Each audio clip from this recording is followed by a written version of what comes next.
안녕하세요. 오늘 저희가 함께 살펴볼 자료들은 한국이 양자기술 강국으로 나아가려는 상당히 야심찬 계획을 담고 있습니다. 네, 특히 KIST, 한국과학기술연구원이 중심이 돼서 미래의 유니콘 기업을 키우겠다는 그림이 아주 구체적이더라고요. 맞아요. 그래서 질문은 이겁니다. 한국이 과연 어떻게 양자기술 분야의 강자가 되려고 하는 걸까?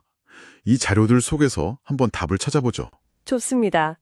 자료들을 보니까 KIST의 역할이 단순히 연구 지원에 그치는 거 아니에요. 그런가요? 그 Q2K 플랫폼이라는 게 있던데요. 네, 바로 그겁니다. Q2K 플랫폼. 이게 뭐랄까 기술 수요를 찾는 것부터 시작해서요. 실제 산업화까지 전 단계를 다 지원하는 체계예요. 전 단계를요? 그냥 기술 개발 자금만 주는 게 아니라 그렇죠.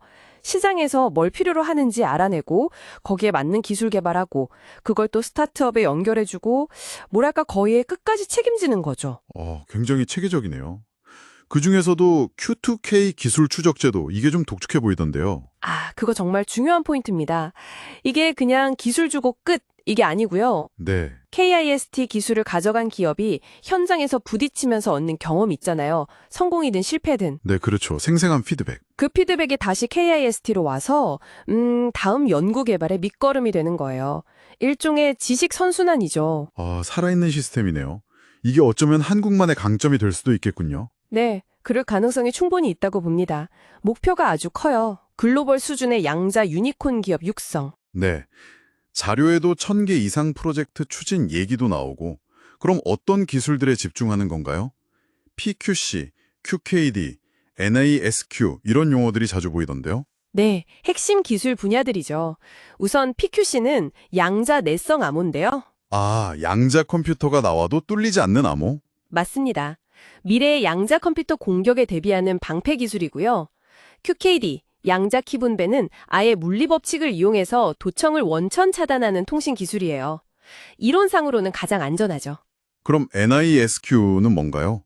단기적 양자 컴퓨팅이라고 되어 있던데? 네, NISQ, 노이즈 인터미디엇 스케일 퀀텀. 이게 뭐냐면요. 아직 양자 컴퓨터가 완벽하진 않다는 거예요. 잡음도 많고 규모도 중간 정도고요.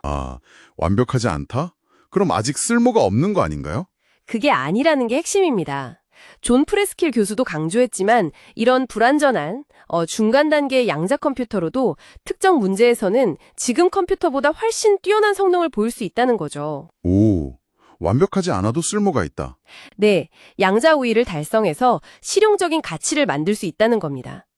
완벽한 미래만 기다릴 게 아니라 지금 당장 양자 기술을 활용하자는 움직임이에요. 와, 이건 정말 중요한 관점인데요. 생각보다 훨씬 빨리 양자 기술을 체감할 수도 있겠네요. 특히 AI랑 시너지가 크다고 하던데요. 정확합니다. 양자 컴퓨터가 잘하는 계산들이 있거든요.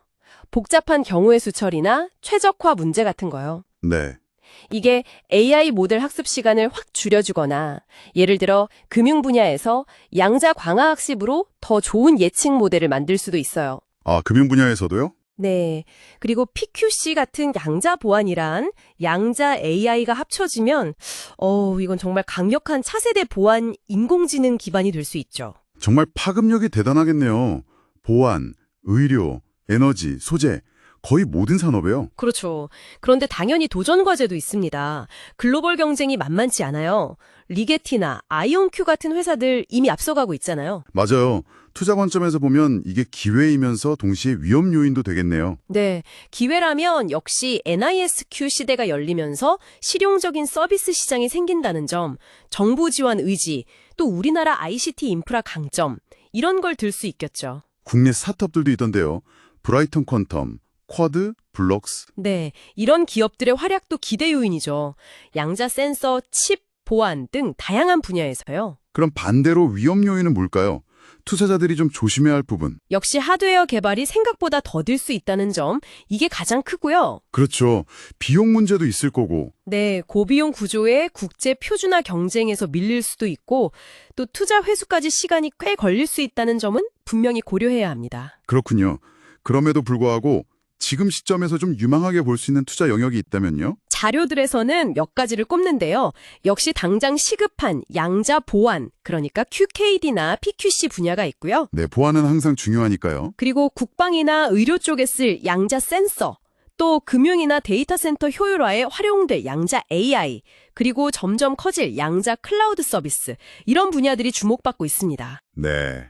오늘 쭉 보니까 한국이 KIST를 중심으로 양자 스타트업 생태계를 체계적으로 구축하면서 특히 AI나 보안, 센서처럼 실용적인 분야랑 융합해서 뭔가 가시적인 성과를 내려는 노력이 엿보입니다. 맞습니다.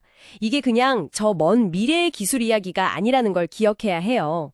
어쩌면 당신이 매일 쓰는 온라인 뱅킹 보안이나 병원에서 받는 진단 기술에 곧 영향을 미칠 수도 있습니다. 오늘 이야기 중에 특히 NSIQ, 그러니까 완벽하지 않은 현재 기술로도 실용적인 응용이 가능하다는 점이 참 흥미로웠는데요. 마지막으로 당신께 한번 여쭤보고 싶습니다. 여러 가능성 중에서 과연 당신의 일상에서 가장 먼저 현실로 만나게 될 양자 기술 기반 서비스나 제품은 무엇일까요? 한번 상상해 보시는 것도 재미있을 것 같습니다.